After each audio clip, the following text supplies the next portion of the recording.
శ్రీరామాయణంలో ఒక మాట చెప్తారు, శోకో నాశయితే ధైర్యం, శోకో నాశయితే స్మృతం, శోకో నాశయితే సర్వం, నాస్తి శోక సమోరిపుహు. అసలు లోకంలో శత్రువు అనేటటువంటి వాడు ఎవడైనా సరే ఒక శత్రువు ముందు చిన్నవాడే.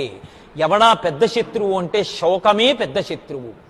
శోకము ఎక్కడ ఉంటుంది? మనస్సులో ఉంటుంది. ఇవాళ నేను ఈ శోకమును పొందడానికి కారణమేమి? ఈ తప్పు ఇక జీవితంలో దొరలకుండా నేను జాగ్రత్త పడతాను. లేదా అవతల వాళ్ళు పొరపాటు పడ్డన్న శోకానికి కారణమైతే ఇక అలా వాళ్ళు పొరపాటు పడకుండా భగవంతుడు వాళ్ళని అనుగ్రహించుగాక అని తన పథంలో తాను వెళ్ళగలిగిన వాడెవరున్నాడో వాడే రాణిస్తాడు. లేకపోతే శోకము అన్నిటికన్నా ప్రబల శత్రువు. అది నిరాశకి గురి చేసి మనిషిని పైకి లేవకుండా చేస్తుంది.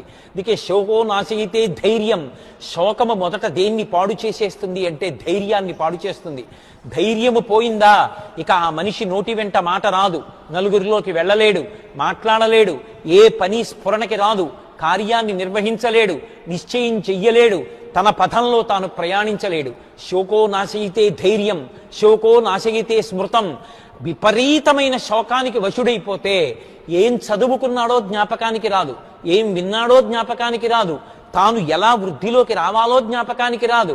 ఎప్పుడు ఆ శోకము శోకము శోకము వచ్చిన సమస్యని పట్టుకుని ఆ సమస్యతో అంటకా. శ్రీరామాయణంలో ఒక మాట చెప్తారు, శోకో నాశయితే ధైర్యం, శోకో నాశయితే స్మృతం, శోకో నాశయితే సర్వం, నాస్తి శోక సమోరిపుహు. అసలు లోకంలో శత్రువు అనేటటువంటి వాడు ఎవడైనా సరే ఒక శత్రువు ముందు చిన్నవాడే. ఎవడా పెద్ద శత్రువు అంటే శోకమే పెద్ద శత్రువు. శోకము ఎక్కడ ఉంటుంది? మనస్సులో ఉంటుంది. ఇవాళ నేను ఈ శోకమును పొందడానికి కారణమేమి? ఈ తప్పు ఇక జీవితంలో దొరలకుండా నేను జాగ్రత్త పడతాను. లేదా అవతల వాళ్ళు పొరపాటు పడ్డన్న శోకానికి కారణమైతే ఇక అలా వాళ్ళు పొరపాటు పడకుండా భగవంతుడు వాళ్ళని అనుగ్రహించుగాక అని తన పథంలో తాను వెళ్ళగలిగిన వాడెవరున్నాడో వాడే రాణిస్తాడు. లేకపోతే శోకము అన్నిటికన్నా ప్రబల శత్రువు. అది నిరాశకి గురి చేసి మనిషిని పైకి లేవకుండా చేస్తుంది. అందుకే శోకో నాశయితే ధైర్యం. శోకము మొదట దేన్ని పాడు చేసేస్తుంది అంటే ధైర్యాన్ని పాడు చేస్తుంది. ధైర్యము పోయిందా ఇక ఆ మనిషి నోటి వెంట మాట రాదు, నలుగురిలోకి వెళ్ళలేడు, మాట్లాడలేడు, ఏ పని స్ఫురణకి రాదు, కార్యాన్ని నిర్వహించలేడు, నిశ్చయం చెయ్యలేడు, తన పథంలో తాను ప్రయాణించలేడు. శోకో నాశయితే ధైర్యం, శోకో నాశయితే స్మృతం.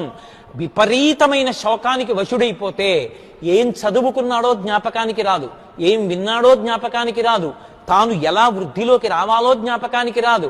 ఎప్పుడు ఆ శోకము శోకము శోకము వచ్చిన సమస్యని పట్టుకుని ఆ సమస్యతో అంటకా.